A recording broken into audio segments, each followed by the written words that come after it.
नमस्कार दोस्तों, स्वागत है आपका हमारे यूट्यूब चैनल ऑनलाइन जीएस भाई गुंजन में। दोस्तों, आज हम लोग मध्य प्रदेश लोक सेवा आयोग द्वारा आयोजित असिस्टेंट प्रोफेसर परीक्षा 2022 की परीक्षा योजना एवं उसके सिलेबस के बारे में विस्तार पूर्वक अध्ययन करेंगे। तो आइए हम लोग देखते हैं। मध्य प्रदेश लोक सेवा आयोग द्वारा असिस्टेंट प्रोफेसर की परीक्षा में 2 प्रश्न पत्र पूछे जाएंगे, जिसमें पहला प्रश्न पत्र 50 प्रश्नों का होगा और दूसरा 150 प्रश्नों का होगा। पहला प्रश्न पत्र कॉमन प्रश्न पत्र होगा, जिसमें मध्य प्रदेश राष्ट्रीय एवं अंतर्राष्ट्रीय स्तर का ज्ञान तथा कंप्यूटर का आधारभूत ज्ञान पूछा जाएगा और प्रत्येक प्रश्न 4 अंकों का होगा। और प्रथम प्रश्न पत्र 200 पूर्णांक का होगा और द्वितीय प्रश्न पत्र 600 पूर्णांक का होगा। और द्वितीय प्रश्न पत्र में संबंधित विषय से 150 प्रश्न पूछे जाएंगे, जो भी आपका 4 नंबर का प्रत्येक प्रश्न होगा। तो आइए हम लोग देखते हैं। सबसे पहले प्रथम प्रश्न पत्र का सिलेबस। सहायक प्राध्यापक परीक्षा 2022 पाठ्यक्रम प्रथम प्रश्न पत्र। इसमें मध्य प्रदेश राष्ट्रीय एवं अंतर्राष्ट्रीय स्तर का सामान्य ज्ञान तथा कंप्यूटर का आधारभूत ज्ञान पूछा जाएगा। यह प्रश्न पत्र कई यूनिट में बांटा गया है, जिसमें देखिए, पहला मध्य प्रदेश का इतिहास, संस्कृति एवं साहित्य। इसके अंतर्गत क्या क्या पढ़ना है। मध्य प्रदेश के इतिहास की महत्वपूर्ण घटनाएं, प्रमुख राजवंश, स्वतंत्रता आंदोलन में मध्य प्रदेश का योगदान, मध्य प्रदेश की कला एवं संस्कृति, मध्य प्रदेश की प्रमुख जनजातियाँ एवं बोलियाँ, प्रदेश के प्रमुख त्यौहार, लोक संगीत एवं लोक कलाएँ, मध्य प्रदेश के प्रमुख साहित्यकार एवं उनकी रचनाएं, मध्य प्रदेश के प्रमुख पर्यटन स्थल, मध्य प्रदेश के प्रमुख व्यक्तित्व। इसके बाद दूसरी यूनिट के अंतर्गत देखिए, मध्य प्रदेश का भूगोल पढ़ना है। इसमें मध्य प्रदेश के वन, पर्वत तथा नदियाँ, मध्य प्रदेश की जलवायु, मध्य प्रदेश के प्राकृतिक एवं खनिज संसाधन को पढ़ना है। ऊर्जा संसाधन, परंपरागत एवं गैर परंपरागत, मध्य प्रदेश की प्रमुख सिंचाई एवं विद्युत परियोजनाएं। इसके बाद तीसरी यूनिट है मध्य प्रदेश की राजनीति एवं अर्थशास्त्र। इसके अंतर्गत मध्य प्रदेश की राजनीतिक व्यवस्था, जिसमें राज्यपाल, मंत्रिमंडल, विधानसभा को पढ़ना है। इसके अलावा मध्य प्रदेश में पंचायती राज व्यवस्था, मध्य प्रदेश की सामाजिक व्यवस्था, मध्य प्रदेश की जननांकी एवं जनगणना, मध्य प्रदेश का आर्थिक विकास, मध्य प्रदेश के प्रमुख उद्योग, मध्य प्रदेश में कृषि एवं कृषि आधारित उद्योग पढ़ना है। इसके बाद चौथी यूनिट देखिए, अंतर्राष्ट्रीय, राष्ट्रीय एवं मध्य प्रदेश की महत्वपूर्ण सामयिक घटनाएं। इसके अंतर्गत महत्वपूर्ण सामयिक घटनाएं पढ़ना है। देश एवं प्रदेश की प्रमुख खेल प्रतियोगिताएं एवं पुरस्कार तथा खेल संस्थाएं, मध्य प्रदेश राज्य की प्रमुख जन कल्याणकारी योजनाओं को पढ़ना है। मध्य प्रदेश के चर्चित व्यक्तित्व एवं स्थान को पढ़ना है। इसके अलावा 5वीं यूनिट देखिए, सूचना एवं संचार प्रौद्योगिकी। इसके अंतर्गत इलेक्ट्रॉनिक्स, कंप्यूटर, सूचना एवं संचार प्रौद्योगिकी, रोबोटिक्स, आर्टिफिशियल इंटेलिजेंस एवं cyber security, e governance, internet तथा social networking sites, e commerce, इतने टॉपिक को मध्य प्रदेश असिस्टेंट प्रोफेसर के प्रथम प्रश्न पत्र में पढ़ना है। इसके बाद आइए हम लोग देखते हैं सेकंड पेपर, जो कि सब्जेक्ट है। इसमें भूगोल विषय के सिलेबस को हम विस्तार पूर्वक बताएंगे। तो आइए हम लोग देखते हैं। सहायक प्राध्यापक परीक्षा 2022 संपूर्ण पाठ्यक्रम भूगोल विषय, इसको कई यूनिट में बांटा गया है। तो आइए हम लोग एक एक यूनिट के सिलेबस को देखते हैं। इसमें पहली यूनिट है जियोग्राफिकल थॉट, जिसे भौगोलिक विचारधारा का इतिहास कहा जाता है। इसके अंतर्गत क्या क्या पढ़ना है, आइए हम लोग देखते हैं। प्राचीन काल में भौगोलिक विचारों का विकास, आधुनिक भूगोल के विकास में जर्मनी तथा फ्रांसीसी संप्रदाय का योगदान, भारत में ब्रिटिश तथा अमेरिकन संप्रदाय का योगदान, भूगोल में द्वैतवाद, भौतिक तथा मानव भूगोल, क्रमबद्ध तथा प्रादेशिक भूगोल, निश्चयवाद तथा संभव, प्रतिमान बदलाव, भूगोल में परिप्रेक्ष्य जैसे प्रत्यक्षवाद, व्यवहारवाद, आदर्शवाद, मानवतावाद, उत्तर आधुनिकतावाद। इसके बाद सेकंड यूनिट देखिए जियोमॉर्फोलॉजी, जिसे भू-आकृति विज्ञान कहा जाता है। भू-आकृति विज्ञान के अंतर्गत मौलिक संकल्पनाएं, अंतर्जात तथा बहिर्जात शक्तियां, अनाच्छादन प्रक्रम, अपक्षय तथा अपर्दन, भूसन्नतियां, वेगनर का महाद्वीपीय विस्थापन सिद्धांत तथा प्लेट विवर्तन की भू-आकृतिक चक्र की संकल्पना, W.M. डेविस तथा W. पेंक, नदी, हिमनदी, शुष्क, तटीय एवं काष्ठ चक्रों से संबद्ध भू-आकृतियाँ।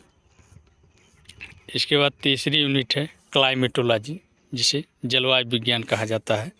जलवायु विज्ञान के अंतर्गत वायुमंडल का संगठन तथा संरचना, सूर्याभिताप, पृथ्वी का ऊष्मा बजट, तापमान का वितरण, वायुमंडलीय दाब तथा वायु का सामान्य परिसंचरण, ग्रहीय तथा स्थानीय पवन, ENSO घटनाएं यानी इंसो घटनाएं, एल नीनो, ला नीना तथा दक्षिणी दोलन, वायु राशियाँ, वाताग्र, उष्णकटिबंधीय तथा शीतोष्णकटिबंधीय चक्रवात, विश्व जलवायु का वर्गीकरण, कोपेन तथा थार्नवेट की योजनाएं, वर्षण के प्रकार तथा वितरण, ओजोन का क्रमिक ह्रास, वैश्विक उष्मन, पर्यावरणीय जोखिम जैसे तड़ित झंझा, ओला, वृष्टि, उष्ण एवं शीतलहरें, बाढ़ एवं सूखा।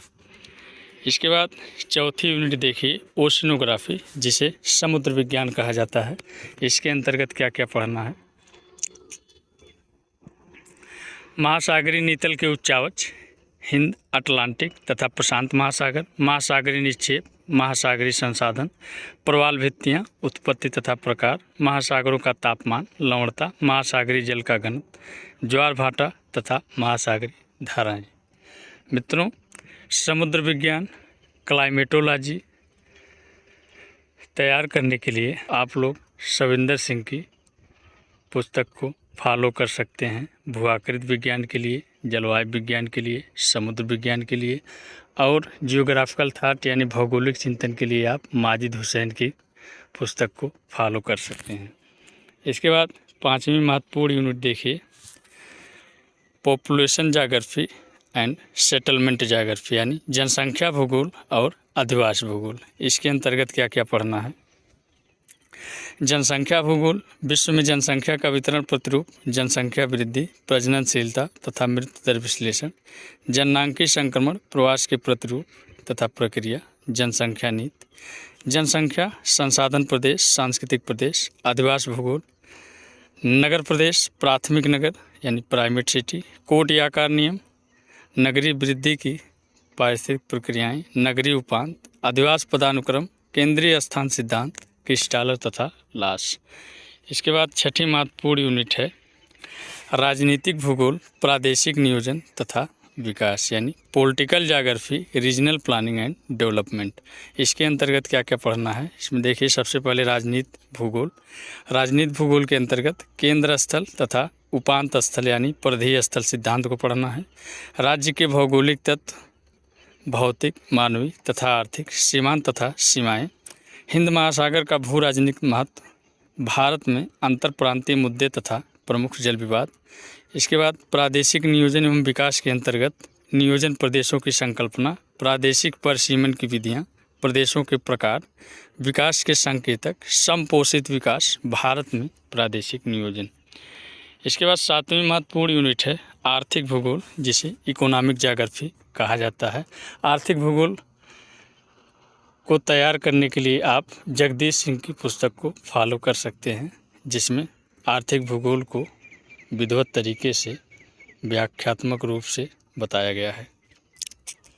आर्थिक भूगोल के अंतर्गत अर्थव्यवस्था के क्षेत्रक यानी प्रखंड जैसे प्राथमिक, द्वितीयक, तृतीयक तथा चतुर्थक, कृषि उत्पादकता तथा दक्षता का माप, शस्य संयोजन तथा विभेदन, वान थूनेन मॉडल, विश्व की प्रमुख कृषि प्रणालियाँ, प्राकृतिक संसाधन, नवीकरणीय तथा अनवीकरणीय संसाधनों का संरक्षण, उद्योगों का स्थानीयकरण, वेबर तथा लाश के उपागम, संसाधन आधारित तथा स्वच्छंद या फुटलूज उद्योग, परिवहन के प्रकार, परिवहन लागत, अभिगम्यता तथा संबद्धता। इसके बाद आठवीं महत्वपूर्ण यूनिट है ज्योग्राफी ऑफ इंडिया यानी भारत का भूगोल। इसके अंतर्गत क्या क्या पढ़ना है? आप लोग भारत के भूगोल को तैयार करने के लिए RC तिवारी की बुक को फॉलो कर सकते हैं। इसके साथ ही साथ परीक्षावाणी को भी पढ़ा जा सकता है। और या फिर महेश कुमार बड़वाल जी को आप लोग फॉलो कर सकते हैं। तीनों किताबें बेस्ट हैं, जिसमें सबसे बेस्ट आरसी तिवारी की बुक है। तो आइए हम लोग देखते हैं भारत के भूगोल के अंतर्गत क्या क्या पढ़ना है। भू आकृति विभाग, जलवायु, इसकी प्रादेशिक विभिन्नताएं, मानसून तथा जेट धाराएं, वनस्पति के प्रकार तथा वनस्पतिक प्रदेश, कृषि संसाधन, प्रमुख फसलें, खनिज तथा शक्ति संसाधन, प्रमुख उद्योग तथा औद्योगिक प्रदेश। इसके बाद 9वीं महत्वपूर्ण यूनिट है मानचित्र कला, जिसे कार्टोग्राफी कहा जाता है। कार्टोग्राफी तैयार करने के लिए आप लोग जेपी शर्मा की किताब को फॉलो कर सकते हैं। जेपी शर्मा की किताब को संपूर्ण रूप से कार्टोग्राफी वर्ग की दृष्टि से बनाया गया है, जिससे लगभग सभी प्रतियोगी परीक्षाओं में प्रश्न पूछे जाते हैं और उनका व्याख्यात्मक हल दिया गया है। तो मानचित्र कला के अंतर्गत आइए हम लोग देखते हैं भौगोलिक अध्ययनों में उपकरण के रूप में मानचित्र, मानचित्रों के प्रकार, मापक्रम, तकनीकें, पदक्रम, रैंक स्कोर, महत्व, प्रधान अंक यानी भारित अंक, प्रवाह, मानचित्र, निकटतम पड़ोसी विश्लेषण, भौगोलिक विश्लेषण के लिए प्रत्ययन तकनीकें, सांख्यिकी आरेख, प्रक्षेप एवं उनके प्रकार, दूर संवेदन तथा भौगोलिक सूचना प्रणाली, अंकीय मानचित्र, मानचित्र में कंप्यूटर अनुप्रयोग, सांख्यिकी विधियाँ, केंद्रीय प्रवृत्ति की माप, विचलन की माप, मानक विचलन, साधारण तथा बहु सहसंबंध समाश्रयण। इसके बाद लास्ट यूनिट देखिए 10वां मध्य प्रदेश का भूगोल, ज्योग्राफी ऑफ मध्य प्रदेश। इसके अंतर्गत क्या क्या पढ़ना है। इसमें सबसे पहले टॉपिक दिया गया है भू आकृति विभाग, मृदा तथा उसके प्रकार, प्रमुख नदियाँ, वर्षा प्रतिरूप, कृषि संसाधन, सिंचाई तथा प्रमुख फसलें, खनिज तथा ऊर्जा संसाधन, प्रमुख उद्योग, सीमेंट, कागज, रसायन तथा एल्युमिनियम, जनसंख्या, मध्य प्रदेश के भौगोलिक प्रदेश, नर्मदा घाटी, मालवा पठार, बुंदेलखंड पठार, बघेलखंड पठार, मध्य भारत पठार। तो मित्रों, ये रहे मध्य प्रदेश असिस्टेंट प्रोफेसर भूगोल के संपूर्ण सिलेबस, जिसमें हमने आप लोगों को दोनों प्रश्न पत्र यानी कॉमन पेपर और सब्जेक्ट में भूगोल के संपूर्ण सिलेबस को विस्तार पूर्वक बताया। तो आप लोग अच्छे से इसकी तैयारी करिए और एग्ज़ाम में अपनी एक सीट पक्की करिए। तो दोस्तों, कैसा लगा आज का सेशन कमेंट करके ज़रूर बताएं। ऐसे ही नॉलेजफुल वीडियो पाने के लिए हमारे यूट्यूब चैनल से जुड़े रहें एवं हमारे यूट्यूब चैनल को लाइक, शेयर, सब्सक्राइब ज़रूर करें। जय हिंद, वंदे मातरम।